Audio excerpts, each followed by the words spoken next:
What is up, everybody? Welcome back to another video. In today's video, we are back with another episode of Lions Latest. We're going through the latest Detroit Lions news, and today we are talking about mandatory minicamp for the Detroit Lions. According to the CBA, each team has an opportunity to set a mandatory minicamp where veterans, it's mandatory, they have to be there. The Detroit Lions kicked off mandatory minicamp yesterday, and we have gotten a lot of notes since then about the Detroit Lions minicamp. So we're going to go through some of those. We're going to talk about it so far. So let's get it started. Fired up. It's made a great decision.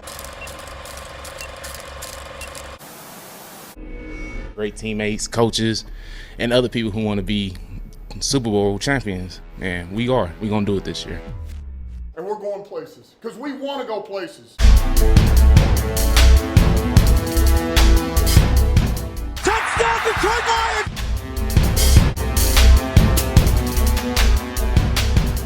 Before long, we're going to be the last one standing. Welcome everybody to a video. Glad you guys are here. How's everybody doing? Hey, we just uploaded that Jameson Williams video. I know it was like extremely long. It took a very long time to edit. Okay, trust me. With that being said, today we're talking about some of the latest Lions news. Now, as always, I want to make it clear these are not my notes from practice, so we're not going to go through every single note that I've read online. Of course, I've gotten this from multiple sources. Whether that's the Free Press, Pride of Detroit, DetroitLions.com. So you kind of just take little notes from each one of those. So I want to make that clear. These are not my practice notes, all right, because I'm not there, of course, at mandatory minicamp. However, there are some things that I thought we could talk about in today's video, and we got some pressers from the Dan Campbells, from the Goffs, from a lot of players. There's tons of pressers out there that you could definitely go check out. Plus, very unexpected news today. And when I saw this pop up on my phone, I was like, what? Like, that doesn't, like, it completely threw me off. That I think we need to discuss as well. So actually, let's just start right there. Now, I'm not really sure why this happened, but that's okay. The point is, it was some unexpected news. So let's start there. This is that cornerback, undrafted free agent signing out of Virginia Tech, Jermaine Waller, has been placed on the Detroit Lions reserved retired list. He has been placed on the list, which basically means that he has retired. Now, I'm not sure why. I don't know if this was an injury thing. I know he has had injuries in the past, going back to college. I think he had a foot injury in 2019. He had foot surgery coming off of that. Then he had an undisclosed arm injury in 2020. So he's dealt with injuries. He only played 2 games in 2020. So I don't know if it's that. I don't know if it's something off the field. I don't know what it is, okay? So maybe we'll get more clarification at some point on this. But I am just hoping everything's okay with Jermaine Waller on his side. Everything's all right there. Don't know what it is. I'm not going to try to speculate what it is. I just know that he has basically retired from the game of football as of now. Now, I do believe, because he's placed on this list, that technically the Lions, I think, still hold the rights to his contract because, of course, he's a UDFA signing. He gets a 3-year deal. So I believe that if he, unretired within those 3 years, still be with the Detroit Lions. I believe that's how this works as of right now. But either way, again, I'm not sure what's going on here, but hopefully everything is okay on Jermaine Waller's side. Let's start with the participation report from the last couple of days at Detroit Lions mandatory minicamp. We're specifically going to focus on today's. These have changed a little bit the last couple of days, but this is according to Pride of Detroit and some of the notes that we have with the injuries as well. So the players that have not been in attendance for the last couple of days include defensive lineman Josh Paschal, the rookie out of Kentucky, the 2nd-round pick, and also John Penisini. Starting off with Josh Paschal, Dan Campbell told us today that he was dealing with a lower extremity injury. All right, that's what he told us he was dealing with, which after Googling it, I'll be honest, I had to, because I'm like, I don't know what the heck that means. I guess it's a limb or appendage injury for Josh Paschal. So something in the lower body, I guess it could be his foot. I don't know. Something in the lower body that he's dealing with that he said they just want to be smart about. And they're doing this with a lot of guys, but especially at this point in the offseason, just be smart. Make sure nothing carries over. Take care of him now. And also John Penisini. Now with John Penisini, he said on Tuesday that basically he knows what's going on there, so John Penisini is good. According to today's report, there were a handful of players that were at practice but did not participate. That has been the case. First off, tight end James Mitchell. We know he's still recovering from his injury that took place back in college. Also have tight end Derek Deese Jr., Jameson Williams, of course. Newer addition is DJ Chark, who, according to Pride of Detroit, was very active and vocal on the sideline. So it seems like it's more of just a rest day, which is something that you're probably going to see. It's mandatory to be there, not necessarily to practice, but we have seen DJ Chark. He's been there for a while. Romeo Okwara. Now, I guess it was a sighting of Romeo, which is great, but he's still not out there, participating. He's kind of just in street clothes, but he was there. Like, I didn't see him when we went to what do we go to? OTAs. I didn't see him there, but yeah, he's there now. He just isn't participating. Linebacker Natrez Patrick, one of the Lions' more recent additions. Ife Melifonwu, who apparently has some sort of wrap around his thigh. Also, Jerry Jacobs. It's continued to be that way. He's there, but he's just not participating. Also, Deshaun Elliott, who was placed on here yesterday. He was placed on this list yesterday of a guy that wasn't participating but was there. But apparently, he was jogging off to the side, things like that during practice. Finally, the players that were limited, same names: Taylor Decker, TJ Hutchinson, and Jeff Okudah. So same names that we have there, and it's the guys that maybe go through position drills. They start the beginning of walkthroughs, back off when they get to some of those more like 95, 100%, some of those team drills. That's when they come out. Starting off with some of the notes we have going back to Tuesday, but at the same time with the quarterback position. So apparently the Detroit Lions came out and they mixed it up. They had Tim Boyle and David Blau switch. So starting off practice on Tuesday, they had David Blau work with the second unit and Tim Boyle came out with the third unit. Well, David Blau had a really good day from everything we're hearing on day number 2. Starting off in the red zone, having a lot of success. One thing that has been constant that you read through everybody's takeaways, and you could kind of see it, just the talent in this receiver room, is how well some of the second unit does with their receivers. The Quintez Cephas, the Trinity Benson, who is now getting a lot of talk. Of course, the Khalil Pimpleton, who's been getting talk. Corey Sutton, who kind of just goes under the radar, but still an impact player. The Lions receiver unit looks really deep. Today, when they didn't have DJ Chark or Jameson Williams, it was a little bit like, okay, it looks a little bit like last year, a little bit less explosive, which makes sense. That's why we got those two guys. But the second unit continues to dominate. And on Tuesday, Blau had a lot of success working from the red zone to start it off to Cephas. There was this great clip that was thrown up there, and we'll get to that in a second. And then Tim Boyle came out and struggled a little bit working with the third unit. He struggled big time from what we heard, not finding really any sort of success working through the red zone. However, then they switched the quarterbacks back, Tim Boyle and David Blau, and Boyle started to have a lot more success working on the 7-on-7s in the red zone. And who runs with the second unit in terms of some of those receivers out there, like the Quintez Cephas, like the Trinity Benson, who's been getting a lot of attention. Some of those guys that are working with that unit, there's a lot of talent there. And right now, it seems like those guys are pretty far ahead. So when the quarterback plays in that unit, it has seemed to lead to a lot more success. Now, David Blau had a fantastic kind of drill situation that went down on Tuesday, which I definitely have to go through according to Pride of Detroit. They've been putting them in these situations. Today, they had a lot of red zone situations that they were put in, which is big. They said they were going to start working on that. But they did this on Tuesday where they had them try to go the length of the field in 29 seconds on their own 19-yard line, needing a touchdown. I don't know if they had timeouts. I would assume that they had 3 timeouts just from how I read it, because unless these are all out of bounds, they're probably running out of time here. So I'd assume they had 3 timeouts. And when the first string offense went through, as you would expect, it really struggled. Defense, which, continues to mix Aiden Hutchinson in with the first team, allowing him to work out there when they're in these obvious passing situations where they can put out all their speed rushers, having their normal nose tackle, defense tackles, things like that. Pride Detroit says the NASCAR package. So basically four edge rushers versus having, 2 defensive tackles and 2 edge rushers, that kind of thing. And Aiden Hutchinson has had some success, which we'll get to. But in this in this drill, the first team offense didn't have much success. It was incomplete to Reynolds. T. Walk almost had a pick. Then Jayshon Cornell nearly had what could have been a sack that was almost picked off by Imani on a second deep attempt, which, by the way, I keep seeing Jayshon Cornell's name pop up, and he's getting a lot of high reps because we're missing some of those guys. Plus, at the same time, those interior players, you remember all these young interior players are working their way up from the bottom. They're John Pennicini's, like the Josh Pascals of the group.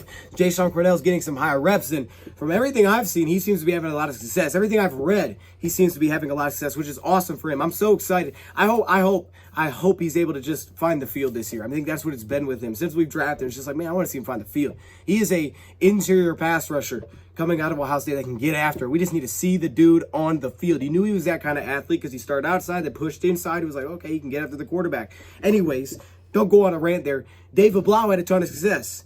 He got the Detroit Lions down the field, scored a touchdown, 81 yards in 3 plays. This pass with 37 yards to Trinity Benson, came back to Cephas for 21 more yards between Mark Gilbert and Kirby Joseph. So you would assume that Kirby Joseph is playing as a deep safety in that situation. And then he threw a touchdown to Quintez Cephas, which, if you haven't seen Twitter, it's that one-handed grab that he had on Kirby Joseph. That thing is pretty, man. That's a heck of a catch there. I love to see it, and I like how the Lions are mixing it up a little bit. I wanted to do them to do that last season in the preseason. But hey, they're doing it in practice, so that's perfectly fine with me. Either way, they're mixing it up, and there was a lot of success there from that unit. And you can see the name of Quintez Cephas continues to come up. He continues to have success. And as Dan Campbell said, he's one of those guys that when he's kind of in the moment, he steps up. And last year, it was kind of like put him in a competitive environment, all of a sudden he shows up. And that's when you really feel him. And yesterday we get in one of those competitive environments, and who shows up? He showed up again. So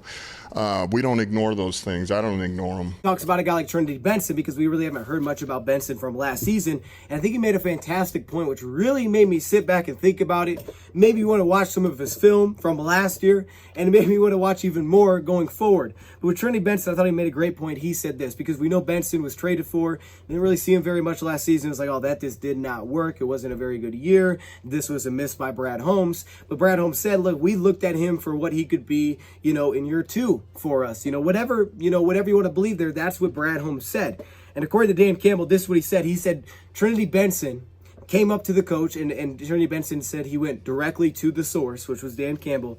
And he said, what do I basically need to do? And I think that's great. I think coaches love that. I understand that. What do I need to do basically, I guess, to see the field? What do I need to do to be better? What do I need to improve upon? And Dan Campbell basically told him, you need to be where you're supposed to be on time. That way a quarterback can develop that trust with you. That way you can be on the field. And I didn't even really think about it when you think about the fact that, he's coming from Denver, had this really nice preseason. I like this film coming here. I was like, oh, this is a nice trade. The Lions need receiver help. It was like, oh, he looks good. But then he comes in and it's like, oh, he's struggling a little bit. What's going on here with Benson?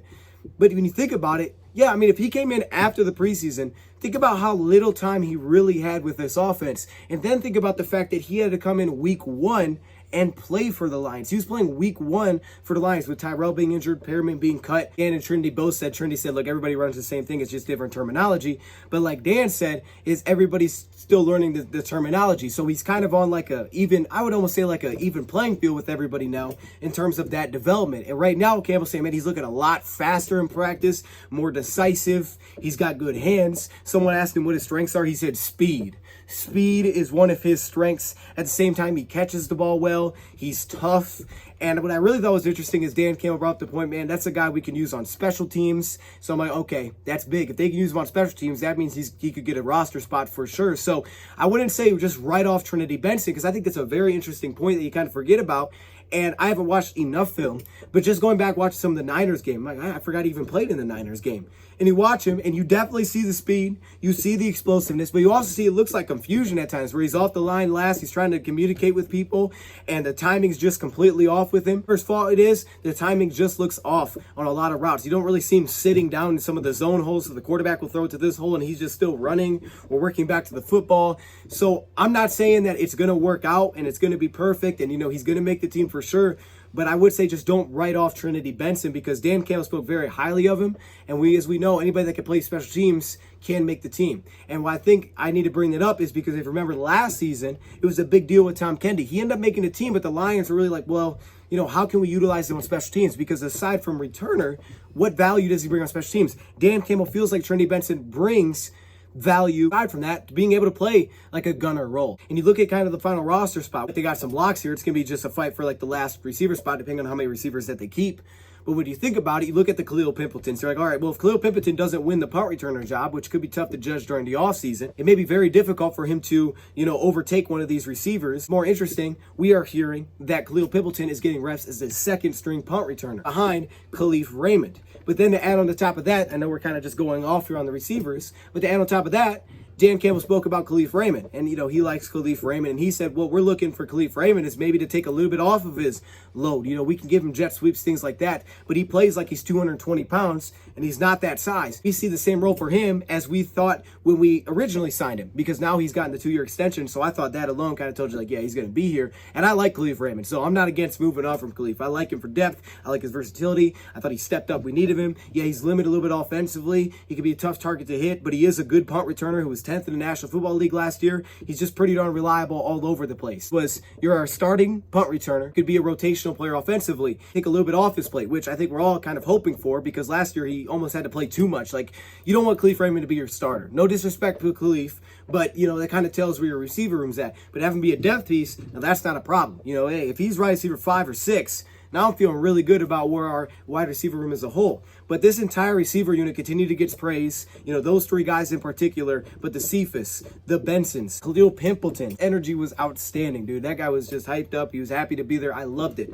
So we'll see, but it may come down to Pimpleton having to try to upend and take up that returner spot if he's going to make a spot on the roster. Now, if he doesn't, I think he'll end up back on the practice squad, which would be great. But either way, definitely a battle to keep an eye on there for sure. Talking about the Detroit Lions topic in this year's draft. All right, let's talk a little about Hutch. Because apparently Hutch continues to impress, and he's continuing to get more and more reps with the first team, aside from just sub packages, which I saw him in OTAs taking reps with the first team, especially in sub packages. So you're already like, oh, wow, okay, everybody has to work from the bottom up, but he's already getting work there. And we know he's going to get, you know, a lot of snaps when the season starts, but it's just how quickly he's working in his role is kind of impressive. Flashed today where he had a near interception on a screen. Honestly, this does not shock me at all. When I read this, I was like, oh, that makes sense. That's Aiden Hutchinson. Like, this is who he is. I mean, you saw it last season against Georgia, where he just reacted. He's seen it too many times, and he jumped, and he made a play for a tackle for loss. Everybody want to point out Georgia game, right? Anyway, point is, that was a heck of a play he made, where he just recognized it, jumped out instead of rushing,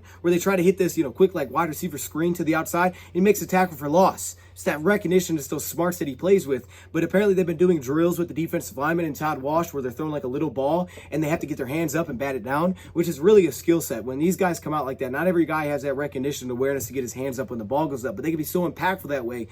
And Hutchinson nearly had a pick. Didn't have it, would have been tough, but he got his hands on it and knocked it down, broke up a screen. And it sounds like he was probably doing this against the first team. Hutchinson is more, should be labeled as, well, he's a pass rusher. Lions got a pass rusher. Now, he's a great run defender. He's an even better run defender than pass rusher. And he's extremely smart. He's intelligent, high football IQ that reacts to things very well.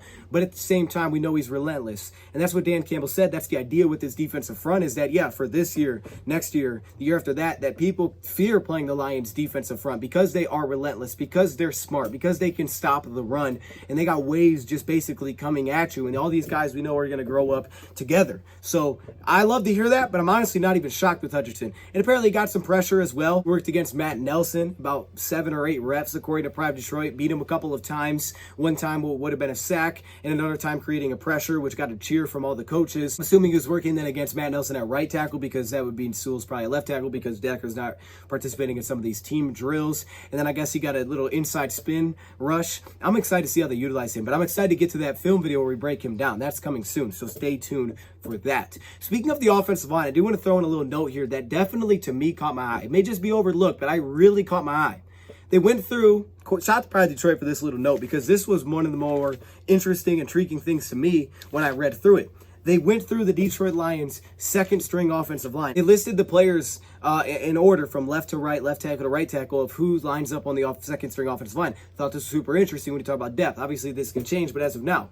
Interestingly enough, at left tackle, they had Dan Skipper, which we've seen a lot of Dan Skipper at left tackle. I think, you know, it was unfortunate he had the injury last year because he was playing pretty well. Kevin Jarvis at left guard. That's the UDFA signing out of Michigan State. Got a lot of guaranteed money there. Now, hold up. Stop. You're like, well, where's Logan Stenberg? Well, apparently today, Stenberg was actually in for the first unit because Jonah Jackson had his arm heavily wrapped. So, again, they may just be getting cautious with that. We'll see if we get any updates. But Logan Stenberg plugged in. So if you're wondering where Stenberg's at, who played really well in the preseason, he just had injuries, Logan Stenberg was sliding in. But it was Kevin Jarvis, Evan Brown, which we expect, Tommy Kramer at right guard. He's shown that versatility, which is cool. And Obina Eze at right tackle. See, I would expect it. Oh, it's left tackle. At right tackle. Here's why I love this. I think he needs work at left tackle too, but I really like this. Maybe just to try it out, also get him some reps here. But if he can get the flexibility to be a backup swing tackle, which is absolutely 100% what we need. A guy that can plug in at right tackle, left tackle if we need him to. Obviously, he's not a starter, but if you need him to, with developmental upside, that would be game-changing. He has never played left tackle in his career up to this point. Nigeria, played in college left tackle, picked it up very quickly, started left tackle for TCU. He's never played like right tackle.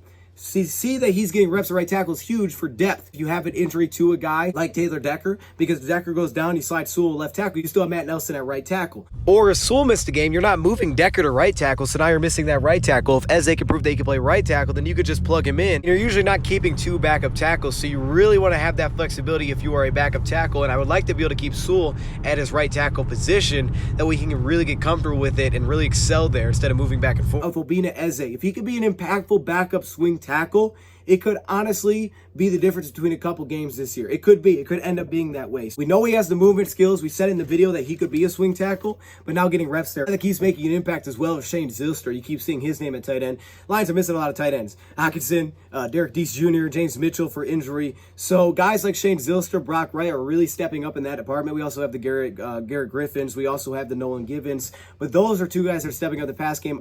I noticed Shane Zylstra, in the day I was there at OTAs. He continues to pop up, makes plays. I guess he had a touchdown on Tuesday, working some 7-on-7s from golf where he was 3-7, 2 touchdowns. Back to some of these situational drills. Did a drill where they had the ball at their opponent's 25-yard line with 10 seconds, and they had one timeout. They needed to score a touchdown. So these are some of those red zone situations, just those pressure moments, and I think this helps a ton, I would say, as a player. I mean, getting put in these situations would help a ton, make you feel a lot more relaxed during the actual game situation, trying to slow everything down, especially for the guys that maybe haven't been in these moments, but for everybody. Starting off with the first team unit, Goff started by hitting Amon-Ra St. Brown, 11, 12, 13. You kind of see it scatter based on whose report you're looking at, and that left 4 seconds. They called the timeout, and the second play was a touchdown to DeAndre Swift with Julian Okwara in coverage, and apparently he beat Julian Okwara to the edge. They were in a sub package, so I don't know exactly where he was at on the field, but he probably maybe just dropped into coverage, and he beat him to the corner. Back with Tim Boyle leading the second unit, he had success. Starts off with Tom Kennedy with 11 yards, and comes right back to Tom Kennedy for a touchdown in the corner of the end zone between Mike Hughes and Brady Breeze. Then they did another situation where they had the ball at the 18-yard line, 10 seconds, and I guess basically this was like you have one shot to score, and they lined up 6 guys across the goal line here, and it started with Jared Goff throwing a pass to Amon-Ra St. Brown, tried to squeeze it between like 3 defenders. They couldn't finish the play, couldn't come up with the ball, and I guess A.J. Parker was involved, kind of breaking it up there. They started to see some Mike Hughes working some nickel reps. So like A.J. Parker said, man, look, this is the NFL. Your job is never really safe, so it's about you getting better and working. So definitely competition there. Some of us think maybe Mike Hughes there. I don't know. We'll see. His skill set definitely suits him for the outside, but his size definitely suits him for the inside. So we'll see how that goes. And the second team, led by Tim Boyle, threw a touchdown to Trinity Benson. Again, that second unit receivers are lighting it up. A touchdown, which was apparently a great pass, little toe tap touchdown from Tim Boyle. Chase Lucas, and I've been reading this from a lot of places from, every day that they've reported that Chase Lucas has been doing pretty darn well. He's getting matched up against guys like Corey Sutton and the Khalil Pimpletons. I remember seeing OTAs, Khalil Pimpleton got him over the middle, who's a lot faster. But what I liked about Lucas was, he's a multi-year player coming out of college, more of like a vet coming out of college, very intelligent, very instinctual cornerback. And apparently that showed up. I thought this was a great example. Shout out to Pride Detroit. They said that they had a motion, which lines were in man coverage, and you saw the communication to pass it off to Cedric Boswell, who still got beat, but passed it off before the snap to make sure that he wasn't chasing that man coverage route against the speedy receiver. A couple of final notes just throw in here from some of the pressers that we got to hear. TJ Hutchinson on 97.1, so this was not on the Lions website, but he said this about the contract situation. He said, because David Njoku, Mark Andrews, guys like that getting paid, he said, look, that's lots of money. It's life-changing money. He said, but I've already gotten money that has changed my life. He said, so I want to win. When it hits the bank account, it doesn't matter to me. He said, I just want to make this a winning program, make this place a winning program. You're wondering how guys feel? There you go from Hutchinson. Right now, they picked up his 5th-year option, so that was great too. I mean, I think it makes a ton of sense. Still think it's a huge year for Hutchinson. We've talked about this a lot. We'll probably dive into it deeper at some point. Campbell also said that they feel like they're in a much better place where they're at right now. They feel like they're much ahead from where they are, where coordinators are really battling and competing against each other, which makes them better at this stage already because of the kind of the foundation that they placed, and the players kind of have a feel of, okay, this is who we want to be, this is what we want to do, rather than where they were last year when everything was kind of new. So I feel like they're at a much better spot right now. Of course, they're still installing the scheme and things like that, but it's maybe more competitive, I guess you would say. It's a little bit coordinators kind of getting after each other, trying to beat each other, which is making them better, giving them looks. Campbell said he felt like Khalif Raymond, maybe pound for pound, was the most explosive player, arguably, on the team. So again, another little praise there for him. And so with Aleem McNeil, he's pound for pound, arguably the strongest player. He called him Buttercup. He said he loves coming up with nicknames for the guys, so I'm sure he has more nicknames than just Buttercup. Yeah, probably. So I've got a couple of Mac, Buttercup. Yeah, I heard Twinkle Toes, Dancing Bear. I'm pretty sure it's going to be something next week, too. He did say that he believes that what they're doing this year, being a little bit more aggressive, more attacking, than they were last year, because he has a great quick first step, has a lot of power, and he thinks, man, he may have more versatility than we thought when he came out of the draft. And we saw that last year. The Lions moved him all over the place. Heck, sometimes they put him head up on a tackle, and it was like, what? It was early downs, but it was like, what the heck? That's kind of flexibility. He was still impactful. Like, Aleem McNeil is a great athlete. I mean, he's an outstanding athlete. I was doing my film thing on. I was like, yeah, he's impactful in what the Lions are trying to ask him to do, but if they allow him to get downhill a little bit more, like, man, he is a great first step. And whenever you saw the flashes of them allowing to shoot a gap or something like that, or play more of that style, man, he was in the backfield like this. So I definitely agree that that's going to help Aleem a ton. Jared Goff said that he and Ben Johnson, because we heard that Ben Johnson said he looked back at some of his old stuff. They had this conversation together. He said they have a good relationship. He felt like he was able to put his input out there, like he was involved in the process. But he's seeing that because of what they're doing right now. But he said, yeah, they look back at, some of the stuff that he did and Johnson likes. But what he liked is that he felt like he had a voice and kind of working and putting together, the offense that they're running this season. So again, we talk about it, right? This is Ben Johnson's first time as an OC, and I think it's going to be good for Goff because it's going to be like that first time where it's like, all right, we're going to work together and make something here. We're going to make something work here together as a coaching staff and a quarterback and see what we come up with in terms of how we're going to scheme things and play to your strengths and play to our offensive strengths. And I believe they had this vision. They probably had this conversation right after the season, and they had this vision, and that's affected how they ended up, acquiring players like the DJ Charks and the Jameson Williams. And then finally, Dan Campbell gave us this nice little line. He said, everything is irrelevant until we win games. That's the little line that Dan Campbell left us with. So I'll leave you guys with that. A lot of notes. I know I didn't go through every little note that was put out there, so definitely feel free to check out those websites as they're, putting up their little notes from practice. But just some of the main stories that we've gotten so far from this, man. Things are getting very interesting, and we are slowly working our way closer to the season. Appreciate everybody that, I know we had a little off stretch there of videos. I apologize for that, but we're back now, and we're going to start getting back to this thing and make it happen as we work our way closer to the season. Thank you for watching, and I'm out.